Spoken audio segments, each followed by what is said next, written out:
आप कुछ लोगों के बारे में कहते हैं वो दलिया के बिगड़े हुए लाडले बच्चे हैं, लाडले बच्चे, और उन्हें रिलीफ भी मिल जाता है, उनमें कुछ मुजरम और इश्तिहारी लंदन भी चले जाते हैं। उनका ख्याल है कि 2023 नवंबर दिसंबर में उन्हें सुप्रीम कोर्ट से रिलीफ मिल जाएगा और उनके केस ख़त्म हो जाएंगे। क्या उनकी ये उम्मीदें ठीक है? हो सकता है उनके लिए पॉसिबल?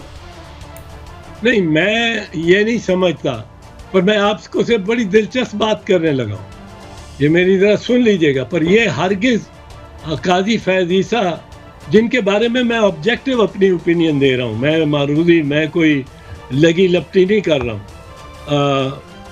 ये काजी फैज़ ईसा से मैं नहीं समझता मुमकिन है उन पे अप्लाई करती है। पर वो जो लाडले हैं वो उन्होंने कमाल की इन्वेस्टमेंट की है, इन्वेस्टमेंट भी है और नहीं भी है भी और नहीं भी। कैसे? आपको पता है कि पाकिस्तान मुस्लिम लीग वाहिद वो जमात है जिसको सबक मियां मोहम्मद शरीफ ने दिया।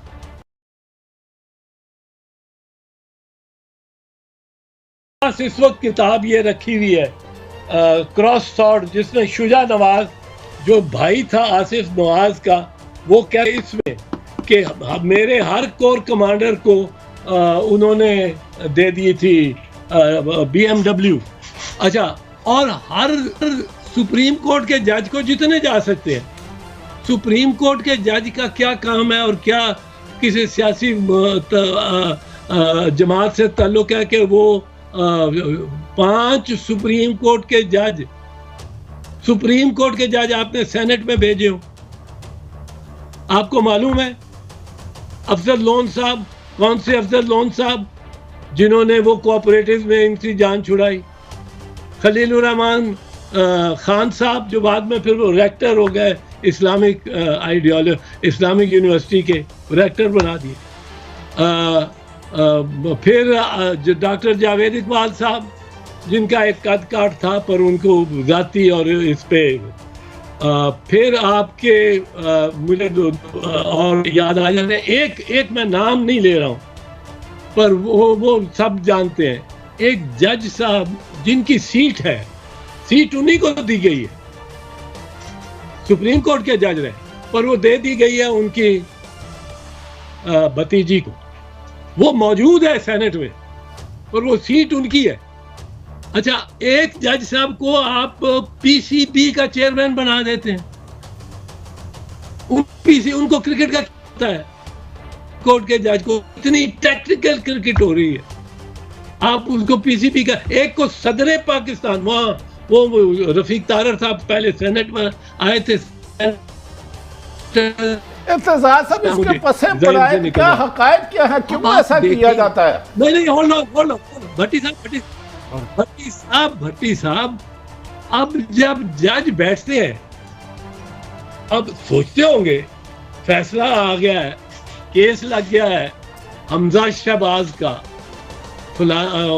मरियम का, किस, ये तो बड़े अच्छे बच्चे हैं, ये तो अच्छे लोग हैं, खानदान ही अच्छा है, खून ही बहुत अच्छा है, इनको रिलीफ देनी चाहिए। हमजा शहबाज चाहे घर में हो, पेश ना हो, उसको रिलीफ, उसको बेल बिफोर अरेस्ट हो जाती है विदाउट बीइंग प्रेजेंट। इसके बरक्स आसिफ जरदारी बीमार है, साबिक सदर है, उसको क्या, वो एक दिन की छुट्टी मांगता है कि मुझे नहीं, उसको कहते हैं आओ, हाजिर हो, कल आओ, दूसरे दिन चाहे उसको जमानत दे देते हैं।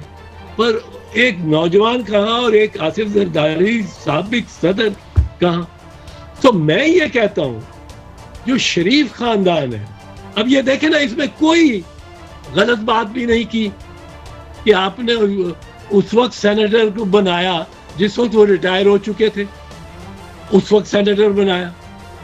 पर ये शरीफ खानदान ये एक पौधे की आबियारी नहीं करते, ये सारे जंगल की आबियारी करते हैं। ये एतजाज हसन साहब, मेरी इंतहाई आज ये सबसे मुझे नापसंदीदा मेरी जिम्मेदारी है कि मुझे आज कहना पड़ रहा है कि इतनी आला गुफ्तगू आप कर रहे थे, मुझे रोकना पड़ा, वक्त खत्म हो गया। नाजवान साहब, पहले मैं आपकी खिदमत में आता हूँ मुकम्मल तौर पर वो नहीं मान रहे कि हम इनखला की डेट को आगे लेकर जाएंगे। और दूसरा जो थोड़ी बहुत स्क्रिमिशेस हो रही हैं उधर नॉर्थ में, आप क्या देख रहे हैं? ज़रा फिर इसके बाद हमारे दोस्त सवाल पूछेंगे। जी इजाज़ अमान साहब। जी थैंक यू वर्मा जी। देखिए, पहली बात यह है कि ये जो तालिबान हैं, जिन लोगों ने 20 वर्ष रेजिस्ट किया और दोहा के डायलॉग टेबल के ऊपर एक सुपर पावर से अपनी कंडीशंस मनवा ली, अपने 5000 कैदी रिलीज करवा लिए, इनमें बड़ा पोटेंशियल है नेगोशिएटेड सेटलमेंट का। और अहमद मसूद भी या अहमद ज़िया मसूद भी इनसे जंग नहीं करना चाहते। वो अपने पंजशीर तक अपना एक होल्ड चाहते हैं। जो ये नेगोशिएटेड सेटलमेंट पे मुझे कोई शक नहीं है कि ये तालिबान पहुंच जाएंगे। बहुत विजनरी हैं, इन्होंने 4 प्रेसिडेंट भुगताए हैं यूनाइटेड स्टेट्स के, और दुनिया का कोई ऐसा बड़ा ऑफिस या लीडर नहीं है जिससे इनके मुज़ाकरात न हुए हों। ये ग्रूम्ड भी हैं, विजनरी भी हैं, एजुकेटेड भी हैं, और अब इस वक्त वो ये भी समझते हैं कि अफ़गानिस्तान का पोटेंशियल क्या है, और 40 साल से जंग के चक्की में पिसने वाली कौम किस तरीके से अमन चाहती है और उनको डिलीवर कैसे करना है, लाशों की बजाय खुशहाली कैसे डिलीवर करनी है। तो मुझे इसमें कोई शक नहीं है कि वो हैंडल कर लेंगे चीज़ों को। जिस तरीके से उन्होंने कारज़ाई को अपने साथ बिठा लिया है, अब्दुल्ला को बिठा लिया है, तो ये लोग, और उनको अपनी एक पॉलिटिकल कमेटी में शामिल कर लिया है पॉलिटिकल मैटर से डील करने वाली, तो इससे ज़्यादा फ्लेक्सिबिलिटी वो क्या दिखाएंगे। रहा विड्रॉल, तो अमेरिका को भी 31 अगस्त को निकलना पड़ेगा।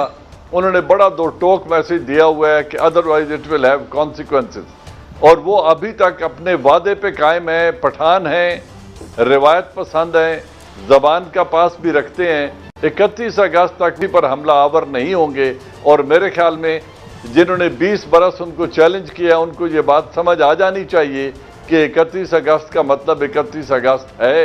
हाँ, उन्होंने जो उनकी एक मुआशी तालाबंदी की है, ये बहुत गैर अखलाकी है। जिस कौम को उन्होंने तबाह किया, पूरी यूरोपियन यूनियन ने मिलके और अमेरिका ने मिलके, अब वो उनकी 2 लाख लाशें भी उठवाने के बाद अगर उन पर मुआशी पाबंदियां इसलिए लगा रहे हैं कि जो कुछ बैटल फील्ड में हासिल नहीं हुआ वो अब इस तरीके से हासिल कर लें, तो वक्त गुजर जाएगा।